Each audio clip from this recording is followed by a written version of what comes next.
మన ప్రభు అయినటువంటి దేవునికి సమస్తమైన ఘనత మహిమ ప్రభావములు కలుగునుగాక. ఆయన శ్రేష్టమైనటువంటి నామమున మీ అందరికీ కూడా శుభాలు తెలియజేస్తూ ఉంటున్నాను. మీ అందరి కోసం ప్రార్థన చేస్తున్నాం. మీరు కూడా మా కోసం ప్రార్థన చేస్తున్నారని మేము నమ్మొచ్చు ఉంటున్నాం. ఈరోజు మనము పరిశుద్ధ గ్రంథము నుంచి లూకా సువార్త 19వ అధ్యాయము 10వ వచనం. లూకా సువార్త 19వ అధ్యాయము 10వ వచనం. నశించిన దాన్ని వెదకి రక్షించుటకు మనిషి కుమారుడు వచ్చినని అతనితో చెప్పారు. చిన్న ప్రార్థన. ప్రేమ కలిగిన మా దేవానికి వందనాలు, స్తోత్రాలు చెల్లిస్తున్నాం. చదవబడినటువంటి లేఖన భాగాలు బట్టి మీకు వందనాలు. ఈ లేఖన భాగముల ద్వారా పరిశుద్ధాత్మ దేవ మీరు మాతో మాట్లాడి మహిమ పొందమని యేసు నామమున ప్రార్థించి వేడుకుంటున్నాము తండ్రి. ఆమేన్. మన ప్రభు అయినటువంటి దేవునికి సమస్తమైన ఘనత మహిమ ప్రభావములు కలుగునుగాక. ఆయన శ్రేష్టమైన నామన, అద్భుతమైన నామన మీ అందరికీ కూడా శుభాలు తెలియజేస్తూ ఉంటున్నాను. ఈరోజు మనము ధ్యానం చేసేటువంటి అంశం ఏంటి అంటే నశించుచున్న వారి పట్ల దేవుని యొక్క ప్రేమ. నశించుచున్న వారి పట్ల దేవుని యొక్క ప్రేమ. దేవుని వాక్యం ఏం చెప్తుందంటే మనమందరమును గొర్రెల వలె త్రోవ తప్పిపోతమే. అందరూ కూడా ఏం చేశారు? త్రోవ తప్పిపోవటమే కాకుండా వారికి ఇష్టమైనటువంటి మార్గాల్లో వాళ్ళు ప్రయాణిస్తున్నారు. వాళ్ళ ఇష్టమైన రీతిలో వాళ్ళు జీవిస్తూ ఉంటున్నారు. దేవుడు అటువంటి వారిని రక్షించాలని కోరుకుంటున్నాడు. అందుకనే నశించిపోతున్నటువంటి మనల్ని వెనక్కి రక్షించటానికి దేవుడే పరలోకం నుంచి ఈ లోకానికి దిగి వచ్చి ఉంటున్నాడు. పరిమాణంగా ఎన్నిక లేనటువంటి వారుగా, శక్తిహీనులుగా, భక్తిహీనులుగా మారిపోయినటువంటి మనం, నరకానికి పాత్రులైనటువంటి మనల్ని విమోచించి రక్షించడానికి మనుషుల యొక్క రక్తం సరిపోదు, ఎడ్ల యొక్క రక్తం సరిపోదు, గొర్రెల యొక్క, మేకల యొక్క రక్తం సరిపోదు. ఒక పరిశుద్ధుని యొక్క రక్తం మాత్రమే సరిపోతుంది. కనుక ఈ లోకంలో ఎవరు కూడా పరిశుద్ధులు లేరు. ప్రభువైన యేసుక్రీస్తు వారు ఒక్కరే పరిశుద్ధుడు కనుక ఆయన రక్తం ద్వారా మన పాపములను కడిగి నరకానికి, పాపానికి, శాపానికి గురైనట్టు మనల్ని విడిపించి రక్షించడానికి ఆయన ఈ లోకానికి వచ్చినాడు. అంటే కేవలం కొంతమందిని కాదు, ప్రపంచంలో ఉన్న వారందరినీ కూడా ఆయన విమోచించి రక్షించాలి. ఎందుకంటే మనుష్యుడు దేవుని యొక్క సారూప్యములు ఆయన స్వరూపం ముందు చేయబడ్డాడు కనుక నశించి నరకపోవడానికి దేవుడికి ఇష్టం లేదు. అందుకని ఆయన విమోచన కార్యాన్ని జరిగించడానికి ఈ లోకానికి వచ్చి మన నిమిత్తము, మన పాపం నిమిత్తం, మన దోషముల నిమిత్తము ఆయన సిలువలో బలియాగమైపోయినాడని మీకు జ్ఞాపకం చేస్తున్నాను. ఆయన ఏదో వారు జన్మించినటువంటి స్థలములు వారి యొక్క గోత్రం కోసమో లేకుంటే వారి యొక్క జాతి కోసమో అని ఆయన రాలేదు, కానీ సర్వలోకము కోసము ఆయన ఈ లోకానికి వచ్చి ఉంటున్నాడు. దేవుని వాక్యం చెప్తుంది. యోహాను సువార్త 3వ అధ్యాయం 16వ వచనం ఏం చెప్తుందంటే దేవుడు లోకమును ఎంతో ప్రేమించెను కాగా ఆయన తన అద్వితీయ కుమారునిగా పుట్టిన వాని యందు విశ్వాసం ఉంచు ప్రతి వాడును నశింపక నిత్య జీవం పొందినట్లు ఆయన మనకు అనుగ్రహించెను. తండ్రి అయిన దేవుడు మనల్ని ప్రేమించి తన ప్రియ కుమారుని ఈ లోకానికి పంపించాడు. అంటే ఈ లోకములో ఉన్నటువంటి వారందరినీ కూడా ఆయన ప్రేమిస్తూ ఉంటున్నాడు. ఒకరినొక రీతిగా కాకుండా అందరినీ కూడా ఒకే రీతిగా ఆయన ప్రేమిస్తున్నాడు. అంటే ప్రేమించబడుతున్నటువంటి మనము ఆయనకి ఇష్టమైన వారుగా ఉండాలనే ఆయన ఆశ. మనం నశించుకోకుండా ఉండాలనేదే దేవుని యొక్క ఆశ. ఎందుకంటే ఆయన ప్రేమా స్వరూపుడై ఉంటున్నాడు. యోహాను రాసినటువంటి మొదటి పత్రిక 4వ అధ్యాయము 8వ వచనం 9వ వచనం గమనించి చూసినట్లయితే అక్కడ ఏం రాయబడింది అంటే దేవుడు ప్రేమ స్వరూపి. God is love. దేవుడు ప్రేమ స్వరూపి అయినటువంటి వాడు. ప్రేమ లేనటువంటి వాడు దేవుని ఎరగడు. అంటే ప్రేమ చూపించేటువంటి దేవుని కలిగినటువంటి మనము కూడా ఇతరులను ప్రేమించే వారిగా ఉండాలి. దేవుని వాక్యం ఏం సెలవిస్తుంది? నిన్ను వలె నీ పొరుగు వారిని ప్రేమించుము. కనుక దేవుడు తన ప్రేమను మన ఎడల వెల్లడి చేసిన విధంగా మనము కూడా క్రైస్తవులుగా, దేవుని బిడ్డలుగా, ఆయన ప్రతిష్ఠించబడినటువంటి ప్రజలుగా మనము ఇతరుల ఎడల ప్రేమ కలిగినటువంటి వారుగా మనం ఉండాలి అని, ప్రేమను పంచేవారుగా ఉండాలి అని దేవుడు జ్ఞాపకం చేస్తూ ఉంటున్నాడు. ప్రేమ దేవుని బిడ్డలారా, మన లోకంలో చూస్తున్నట్లయితే ప్రేమ కరువైపోతూ ఉంది, ప్రేమ చల్లారిపోతూ ఉంది. కనుక అటువంటి కాలంలో, ఆ దుర్దినాల్లో, ఆ యొక్క దుష్టమైన దినాల్లో మనం ఉన్నాం. కనుక మన ప్రేమను ఇంకా అధికంగా కావాలి అని దేవుని ప్రేమను మనం నింపుకున్నటువంటి వారంగా, ఇతరులు పంచేటువంటి వారంగా ఉండాలి. యేసు ప్రభు వారు ఒక మాట అన్నాడు. ఏమన్నాడు అంటే, యోహాను సువార్త 15వ అధ్యాయము 9-10 వచనాలు మనం గమనించి చూసినట్లయితే యేసు ప్రభు వారు తన శిష్యుడు ఏమన్నాడు కదా, తండ్రి నన్ను ఎలాగో ప్రేమించినో నేను మిమ్మను అలాగున ప్రేమించి తిని అంటాడు.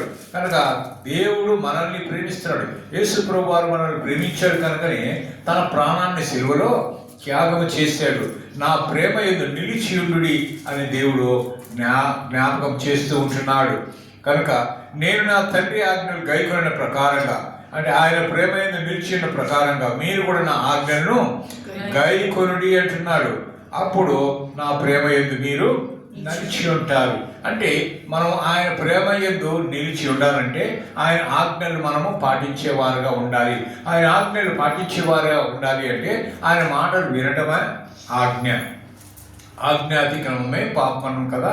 కనుక ఆజ్ఞను అతిక్రమించకుండా ఆజ్ఞకు లోబడినటువంటి వారై మనం ప్రేమించేటువంటి వారంగా ఉండాలి. ప్రేమైన దేవుని బిడ్డలారా, యోహాను సువార్త 16వ అధ్యాయం 27వ వచనం ఏం చెప్తుంది అంటే, మీరు నన్ను ప్రేమించి నేను దేవుని యొద్ద నుండి బయలుదేరి వచ్చిందని నమ్మితిరి గనుక తండ్రి తానే మిమ్మల్ని ప్రేమించుచున్నాడు. ఆయన మనల్ని ప్రేమిస్తాడు, మన ముందు ప్రేమించలేదు. ఆయనే మనల్ని ప్రేమించి తన ప్రియకుమారుని ఈ లోకానికి పంపించాడు. ఏదో మనం గొప్పవారమనో, మంచివారమనో, శ్రేష్ఠులమనో, లేకుంటే తెలివిగలిగినటువంటి వారమో, జ్ఞానవంతులమని ఆయన మనల్ని ప్రేమించడం లేదు. కానీ నశించిపోతున్నామని ఆయన మనల్ని ప్రేమిస్తున్నాడు. నరకానికి పోకూడదని ఆయన దేవుడు మనల్ని ప్రేమిస్తూ ఉంటున్నాడు. మొదటి యోహాను పత్రికలో మనం చూసినట్లయితే 4వ అధ్యాయం 16వ వచనం ఏం చెప్తుందంటే, మన ఎడల దేవునికి ఉన్న ప్రేమను మనం ఎరిగిన వారమై దానిని నమ్ముకొని ఉన్నాము. మనం ఆ ప్రేమను గుర్తించి ఆయన నమ్ముకొని ఉన్నాం. దేవుడు ప్రేమ స్వరూపి ఉన్నాడు. ప్రేమ యందు నిలిచి ఉన్నవాడు ఎక్కడ నిలిచి ఉన్నాడ? దేవుని యందు నిలిచి ఉన్నాడు. దేవుడు వాని యందు నిలిచి, మనం దేవుని యందు నిలిస్తే దేవుడు మన యందు నిలుస్తాడు. మనం దేవుని మాటలు వింటే దేవుడు మన ప్రార్థన ఆలకిస్తాడు. కనుక ప్రేమ దేవుని బిడ్డలారా, ఆయన ప్రేమ అత్యున్నతమైనటువంటి ప్రేమ, ఆయన ప్రేమ శాశ్వతమైనటువంటి ప్రేమ, ఆయన ప్రేమ దీర్ఘకాలం ఉండేటువంటి ప్రేమ, ఆయన ప్రేమ ఉప్పొంగినటువంటి ప్రేమ. అంతేకాదండి, ఆయన ప్రేమ ఎటువంటిదంటే తల్లి వంటి ప్రేమ. తల్లి బిడ్డల్ని ఏ విధంగా ప్రేమిస్తుందో, తల్లి కన్నా మెనైనటువంటి ప్రేమ, తల్లిదండ్రుల కన్నా, బంధుమిత్రుల కన్నా, అన్నదమ్ముల కన్నా, అక్క చెల్లెల కన్నా, భార్య బిడ్డల కన్నా, వీరందరికన్నా అధికమైనటువంటి ప్రేమ చూపించేటువంటి వాడుగా ఉన్నాడు. ఆయన ప్రేమ కలిగినటువంటి దేవుడిని మీకు జ్ఞాపకం చేశారు. కనుక ఆయన తల్లి ప్రేమ చూపించేటువంటి వాడు. యెషయా గ్రంథంలో మనం చూస్తాం 49వ అధ్యాయము 15వ వచనం 16వ వచనంలో మనం గమనించి చూసినట్లయితే, యెషయా గ్రంథం 49వ అధ్యాయము 15వ వచనం 16వ వచనంలో, స్త్రీ తన గర్భములో పుట్టిన బిడ్డను కరుణింపకుండా తన చంటి పిల్లను మరుస్తుందా? చంటి పిల్లను మరుస్తుందా? తన గర్భాన్ని పుట్టినటువంటి బిడ్డను మరుస్తుందా? పక్కల పిల్లను మరుస్తుందేమో, కానీ తన సొంత పిల్లను మర్చే అవకాశము లేదు. కనుక ప్రేమ దేవుని బిడ్డలారా, వారైనా ఒకవేళ వారైనా మరుచుదురు, కానీ నేను మిమ్మల్ని మరువను. ఇంకేమన్నాడు తెలుసా? చూడుమో నా అరచేతుల మీద నిన్ను చెక్కుకొని ఉన్నాను అంటున్నాడు. కనుక ఆయన చేతుల్లో మనం చెక్కబడి ఉన్నాం. చెక్కబడినటువంటి మనం ఏ విధంగా ఉన్నామో ఆయన పరీక్షించి చూస్తూ ఉంటున్నాడు. కనుక మనం ఆయన చేతిలో ఉన్నామని మనం మర్చిపోకూడదు. ఆయన ఏమైనా చేయగలడు. కనుక ఆయన చేతిలో ఉన్నప్పుడు మనం ఎంత విధేయులుగా ఉండాలి, ఎంత భయభక్తులు కలిగినటువంటి వారుగా ఉండాలి, ఎంత యథార్థవంతులుగా ఉండాలి, ఎంత పరిశుద్ధులుగా ఉండాలి. ఎందుకంటే ఆయన పరిశుద్ధుడై ఉంటున్నటువంటి దేవుడై ఉంటూ ఉన్నాడు. కనుక అంతేకాకుండా రోమిలకు రాసినటువంటి పత్రిక 8వ అధ్యాయము 34వ వచనం అలాగనే 38, 39 వచనాలు మనం గమనించి చూసినట్లయితే అక్కడ ఒక వచనంలో మనం ఏం చూస్తున్నామో చూడండి. రోమీయులకు రాసిన పత్రిక 8వ అధ్యాయం 34వ వచనం. శిక్ష విధించిన వాడు చనిపోయిన క్రీస్తు, అంతేకాదు మృతుల్లో నుండి లేచిన వాడు. 35వ వచనం చదవండి. క్రీస్తు ప్రేమ నుండి మనల్ని ఎడబాపువాడెవరు? శ్రమైన, బాధ అయినా, హింస అయినా, కరువైన, వస్త్రహీనత అయినా, ఉపద్రవమైన, ఖడ్గమైనను మనల్ని దేవుని యొక్క ప్రేమను ఎడబాపదు. దేవుని ప్రేమ నుంచి మనల్ని ఎట్టి పరిస్థితులు కూడా విడదీయలేనటువంటిది. ఇవి ఏవి కూడా మనల్ని ఏమీ చెయ్యలేవు. 38, 39 వచనాలు మనం గమనించినట్లయితే మరణమైనప్పటికీ, జీవమైనప్పటికీ, దేవదూతలైనప్పటికీ, ప్రధానులైనప్పటికీ, ఉన్నవి అయినను, రాబోవి అయినను, అధికారులైనను, ఎత్తైనను, లోతైనను, సృష్టింపబడిన ఏదైనా కానీ మన ప్రభు అయినటువంటి క్రీస్తు యేసు నందలి దేవుని ప్రేమ నుండి మనల్ని ఎడబాపు వారు ఎవరు లేరు. సో మనల్ని విడదీసేటువంటి వారు ఎవరు లేరు. దేవునితో మనం అనుసంధానమైనప్పుడు, దేవుని యొక్క కౌగిలిలో ఉన్నప్పుడు, దేవుని యొక్క హస్తంలో ఉన్నప్పుడు, దేవుని హస్తం మనల్ని భద్రపరుస్తుంది. దేవుని హస్తంలో మనకు క్షేమం ఉంది. దేవుని హస్తంలో మనకు ఆశీర్వాదం ఉంది. కనుక ఆయన ప్రేమ నుంచి ఎవరు కూడా మనల్ని విడదీయలేరు. కనుకనే ఆయన ప్రేమ తల్లి లాంటి ప్రేమ. అంతేకాదు, తల్లిలా ప్రేమిస్తాడు, తండ్రిలా పోషిస్తాడు. మనం పాట కూడా పాడుకుంటాం కదా. కనుక కేవలం అంతే కాదండి, తల్లి లాంటి ప్రేమే కాదు, ఆయన ప్రేమ శాశ్వత కాలం ఉండేటువంటి ప్రేమ. ఏదో కొంతకాలం ఉండేటువంటి ప్రేమ కాదు, కొంచెం సేపు చూపించి మర్చిపోయేటువంటి ప్రేమ కానే కాదు. ఆయన శాశ్వతమైన ప్రేమ. ఆయన వాగ్దానం చేస్తున్నాడు. ఇర్మియా గ్రంథం 31వ అధ్యాయము 3వ వచనం. ఇర్మియా గ్రంథం 31వ అధ్యాయం 3వ వచనంలో ఏమంటున్నాడు తెలుసా? శాశ్వతమైన ప్రేమతో నేను నిన్ను ప్రేమించుచున్నాను అంటున్నాడు. శాశ్వతమైన ప్రేమ, ఇట్స్ ఎవర్ లాస్టింగ్ లవ్.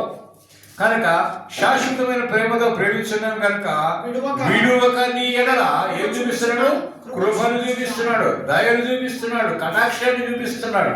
చూసారండి, అటువంటి ప్రేమ కలిగినటువంటి మనము ఆ దేవుణ్ణి మనం కలిగి ఉంటున్నాం. అంతేకాదు, ఆయన ప్రేమ ఎటువంటిది అంటే చచ్చిన వారి కాడ బ్రతికించేటువంటి ప్రేమ. ఆయన ప్రేమ బ్రతికించే ప్రేమ.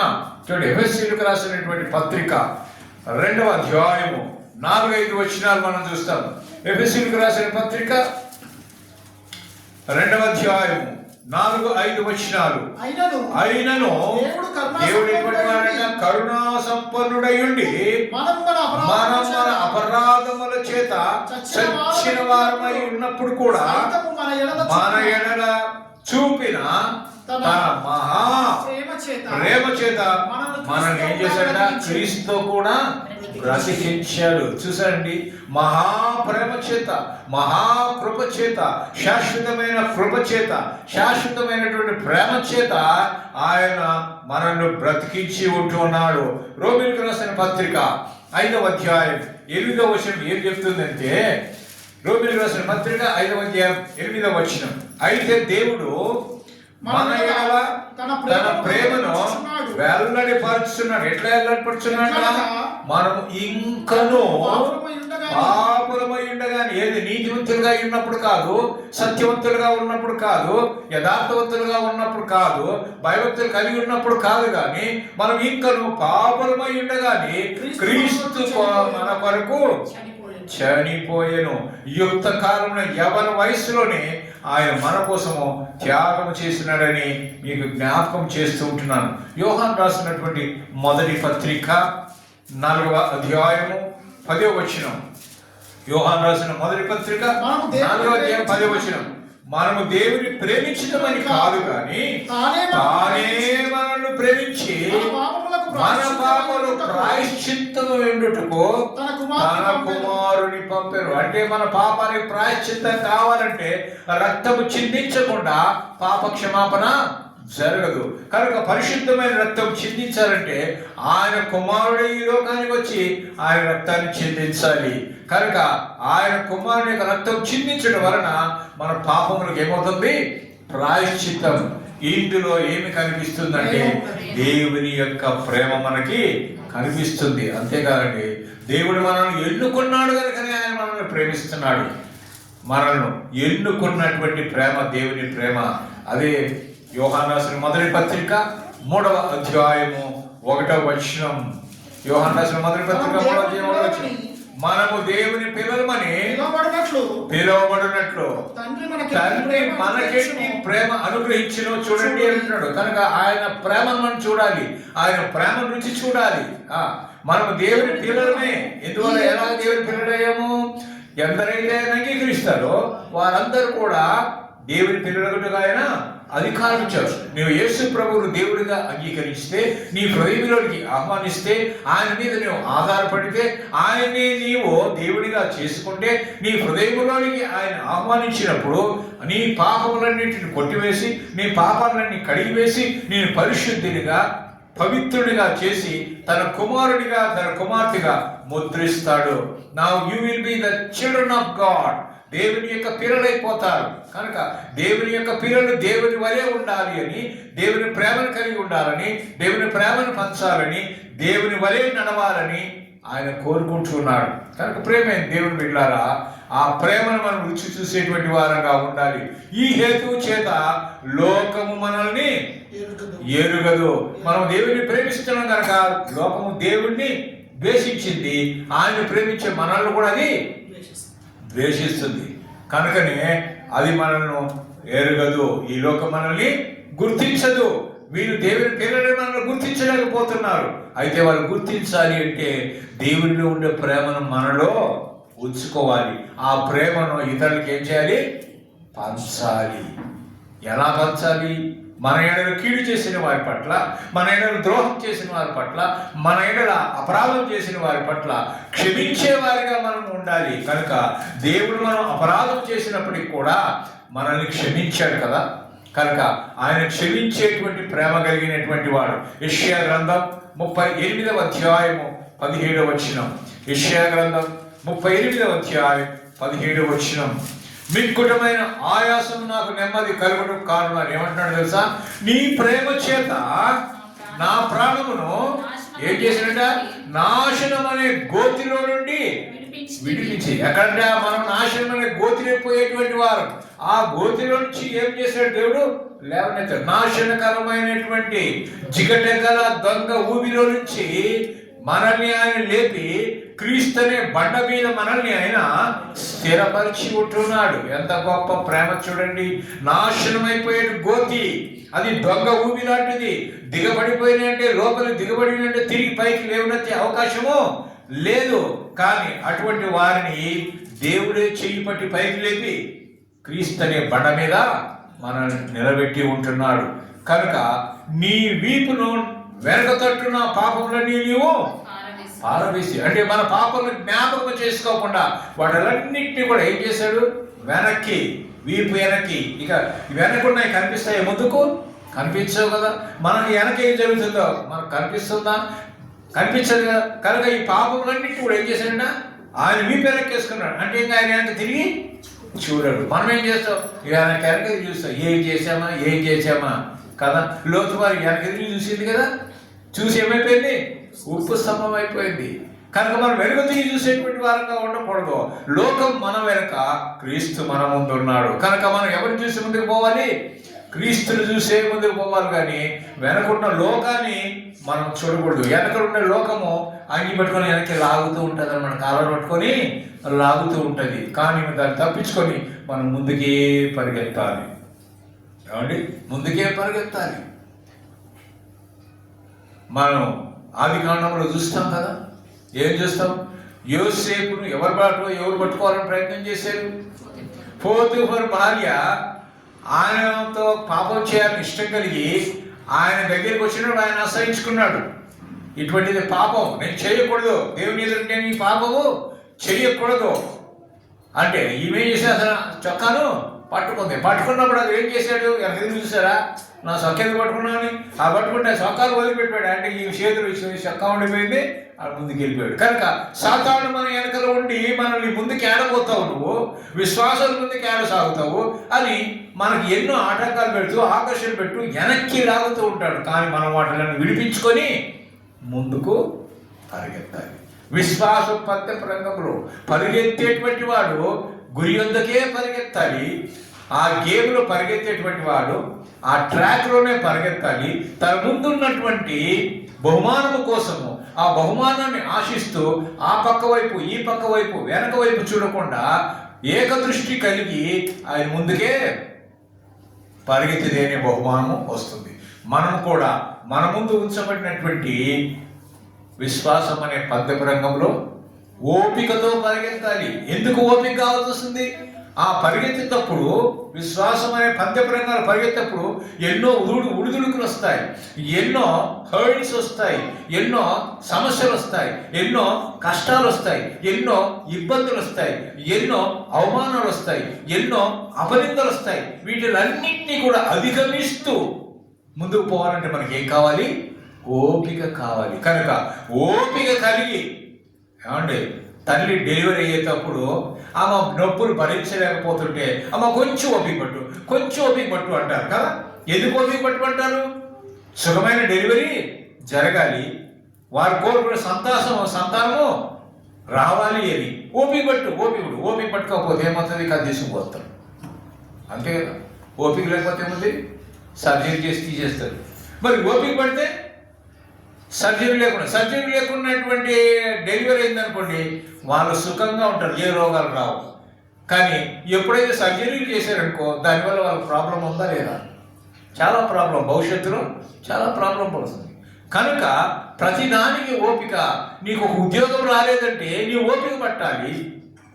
ఆ ఉద్యోగం దేవుడు నీకోసము దాచిపెట్టినటువంటిది ఉద్యోగము, ఆయన ఇవ్వదలుచుకున్నటువంటి ఉద్యోగము, ఉన్నత స్థానంలో ఉండబెట్టాలని, లేకపోతే ఉంచాలని, హెచ్చించాలని అనుకున్నటువంటి ఆ యొక్క స్థితి కలిగించే వరకు మనం ఏం చేయాలి?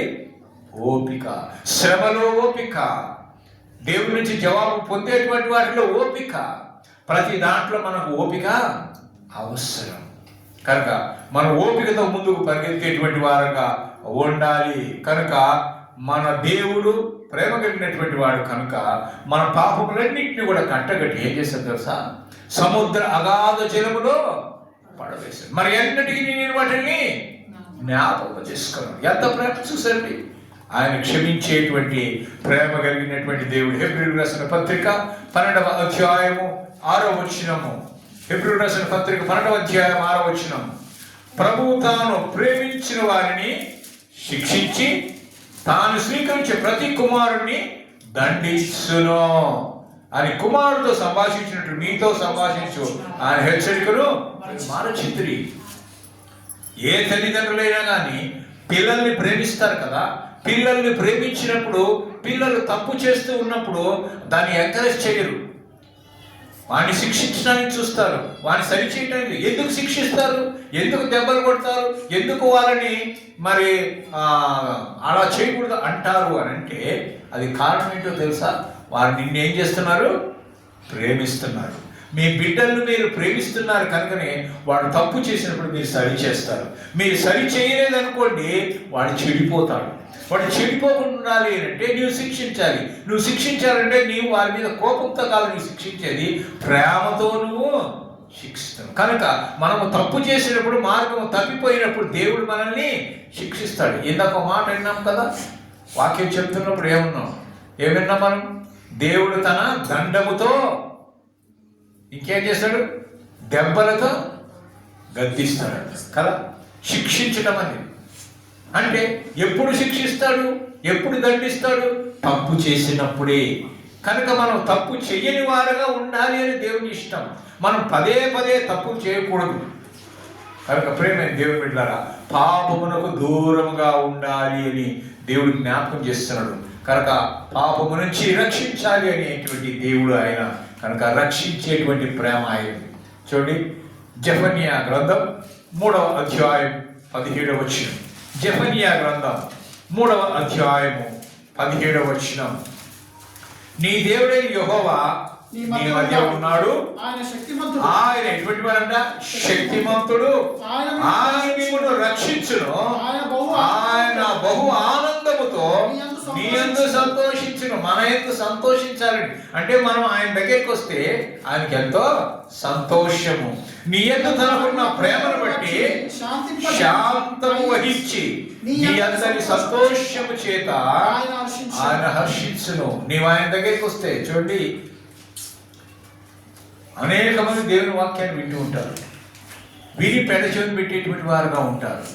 మరి అలాంటి సమయంలో ఒక వ్యక్తి రక్షణ పొందినాడంటే పరలోకంలో ఎక్కడ ఉంటుందంట? మహా సంతోషం.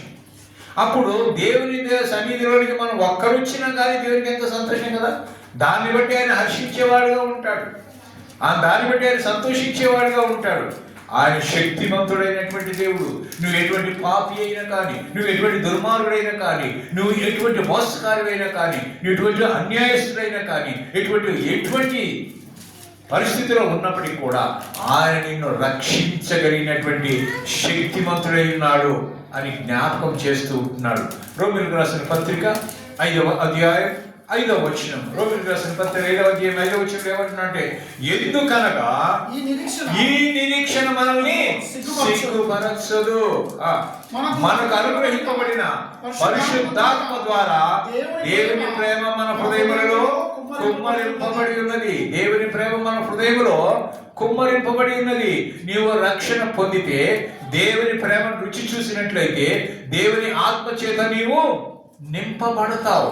దేవుని ఆత్మ చేత నింపబడినప్పుడు నీలో ఉండేటువంటి సంతోషము పెళ్ళునికి పొర్లి పారుతుంది. కనుక ప్రేమైన దేవుని బిడ్డలారా, ఆయన ఆత్మ ద్వారా మనల్ని నింపాలని ఆశిస్తూ ఉంటున్నాడు. దేవుని ప్రేమను మనము గుర్తెరగాలని జ్ఞాపకం చేశాను. దేవుని ప్రేమను ఎరిగి మనం నమ్మేవారుగా ఉండాలి. ఆయన శాశ్వతమైన ప్రేమ చూపించేవాడు అని, తల్లి లాంటి ప్రేమ చూపించేవాడని, బ్రతికించేటువంటి ప్రేమ కలిగిన వాడు అని, మనల్ని ఎన్నుకున్నటువంటి ప్రేమ కలిగిన వాడని, క్షమించేటువంటి ప్రేమ కలిగిన వాడని, రక్షించేటువంటి ప్రేమ కలిగిన వాడు అని మనము ఆ ప్రేమను గుర్తెరగాలి, మనము నమ్మాలి. యోహాను రాసిన మొదటి పత్రిక 4వ అధ్యాయము 16వ వచనం. యోహాను రాసిన మొదటి పత్రిక 4వ అధ్యాయం 16వ వచనం. మన ఎడల దేవునికి ఉన్న ప్రేమను మనం ఎరిగి ఉన్నాం, వారమై దాని నమ్ముకుని, దేవుని ప్రేమను నమ్ముకుని, దేవుని ప్రేమ నమ్ముకోవడం దేవుని నమ్ముకోవడం అని అర్థం. దేవుడు ప్రేమ స్వరూపి అయి ఉన్నాడు. ప్రేమ నిలిచి ఉండేవాడు, దేవుని నిలిచి ఉన్నాడు, దేవుడు వాని యందు నిలిచి ఉన్నాడు కదా. కనుక దేవుని బిడ్డలు ఆయన ప్రేమలో నిలిచి ఉండాలని ఆయన కోరుతున్నాడు. ఎందరైతే ఆయన అంగీకరిస్తున్నారో వారందరూ కూడా ఆయన ప్రేమలో మనము నిలిచి ఉండాలి. యూదా పత్రిక 1వ అధ్యాయం 21వ వచనం. అది కూడా 1వ అధ్యాయం కానీ 21వ వచనం. యూదా పత్రిక 21వ వచనం. నిత్య జీవార్థమైన మన ప్రభువుకు యేసుక్రీస్తు కనికరము కొరకు కనిపెట్టుచు, దేవుని యొక్క కనికరము కోసం మనం కనిపెట్టే వారుగా ఉండాలి. మన బంధువుల కోసం కనిపెడతాం, బస్సు కోసం కనిపెడతాం, ట్రైన్ కోసం కనిపెడతాం, ప్లేన్ కోసం కనిపెడతాం, ఇంకా ఎవరైనా చుట్టాలు వస్తున్నారంటే కనిపెడతాం. కానీ వీటి కోసం కాదు మనం కనిపెట్టాల్సింది. ఎవరి కోసం కనిపెట్టాలంట? యేసుక్రీస్తు యొక్క కనికరం కోసం కనిపెట్టుచు దేవుని ప్రేమలో నిలిచినట్లు కాచుకొని వెయిట్ చేయండి అంటున్నాడు. దేవుని ప్రేమ పొందటానికి మనము వెయిట్ చేసేటువంటి వారంగా ఉండాలి. ఇవన్నీ ఎలా జరుగుతాయి అని అంటే విధేయత చూపుట వలన, దేవుని మాటకు లోబడుట వలన. కనుక దేవునికి మనం విధేయులు కాదు, విధేయత ద్వారా దేవుని యొక్క ప్రేమ మనలో పరిపూర్ణమవుతుంది. చూడండి, అదే యోహాను రాసిన మొదటి పత్రిక 2వ అధ్యాయము 5వ వచనం. యోహాను రాసిన మొదటి పత్రిక 2వ అధ్యాయం 5వ వచనం. ఆయన వాక్యము ఎవడు గైకొను అంటే ఎవడు వింటాడో, ఎవడైతే దాన్ని అనుసరిస్తాడో వానిలో దేవుని ప్రేమ నిజముగా పరిపూర్ణం. దేవుని ప్రేమ పరిపూర్ణం కావాలి అంటే మనం ఏం చేయాలంట? ఆయన ఆజ్ఞలను మనము పాటించాలి, గైకొనాలి. ఆ ఆజ్ఞల ప్రకారం మనము నడుచుకోవాలని జ్ఞాపకం చేస్తున్నాడు. అదే పత్రిక 4వ అధ్యాయం 12వ వచనం, అలాగనే 19వ వచనం. ఏ మానవుడును దేవుణ్ణి ఎప్పుడు కూడా చూచి ఉండలేదు. మనం ఒకరినొకరు ప్రేమించిన ఎడల దేవుడు మన ఎడల నిలిచియుడును. ఆయన ప్రేమ మన యందు సంపూర్ణమవుతుంది. ఆయనే మొదట మనల్ని ప్రేమించెను కనుక మనము ప్రేమించుచున్నాము. మొదట ఆయన ప్రేమించినాడు, తర్వాతనే మనము ప్రేమిస్తూ ఉంటున్నాం. కనుక ప్రేమే దేవుని బిడ్డలారా, ప్రభు అయినటువంటి యేసుక్రీస్తు యొక్క ప్రేమ శాశ్వతమైనది. అందుకని నశించిపోతున్నటువంటి మానవాల్ని రక్షించడానికి, వెదకి రక్షించడానికి ఈ లోకానికి మనిషి కుమారునిగా ఈ లోకానికి వచ్చాడు.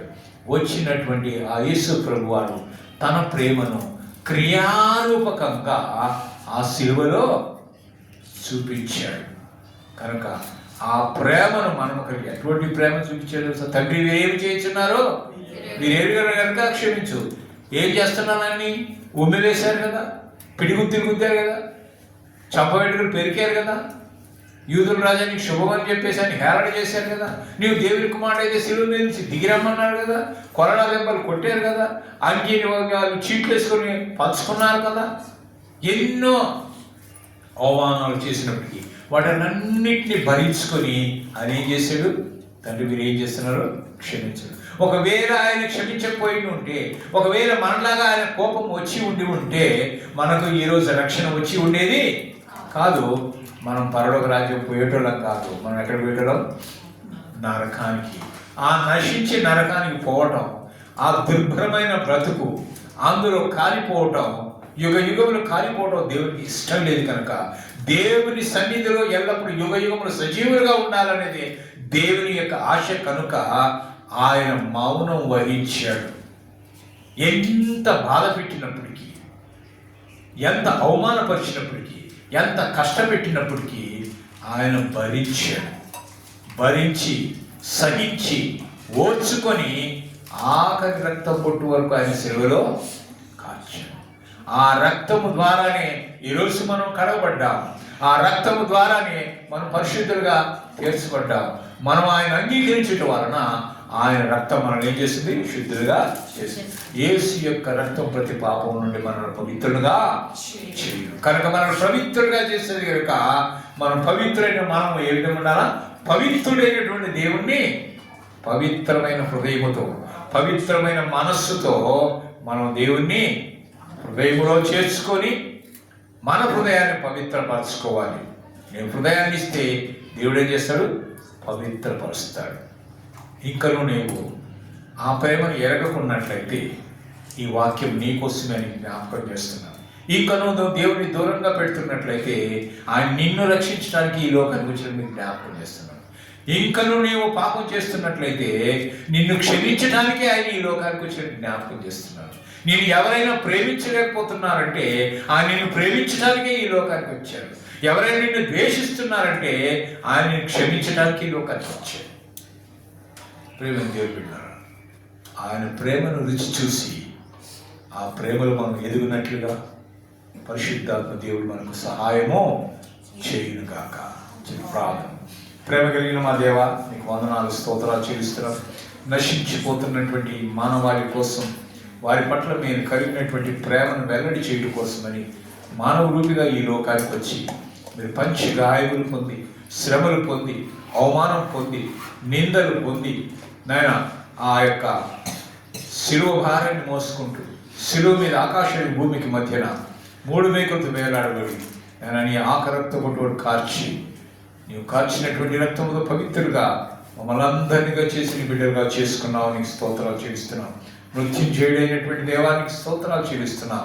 ఇంకో నాయన ప్రభుత్వం హృదయాలు కఠినపరుచుకున్నటువంటి వారిని మీరు నాయన హృదయాలు మార్చి నశించిన దాన్ని వెనక రక్షించడానికి మీరు వచ్చినారని వారు గుర్తెరుగునట్లుగా మీరు కృప చూపించి నేను తమ హృదయాల్లో చేర్చుకోవటానికి మీరు కృప చూపించి మహిమ పొందమని యేసు నామమున ప్రార్థించి వేడుకుంటున్నాము తండ్రి.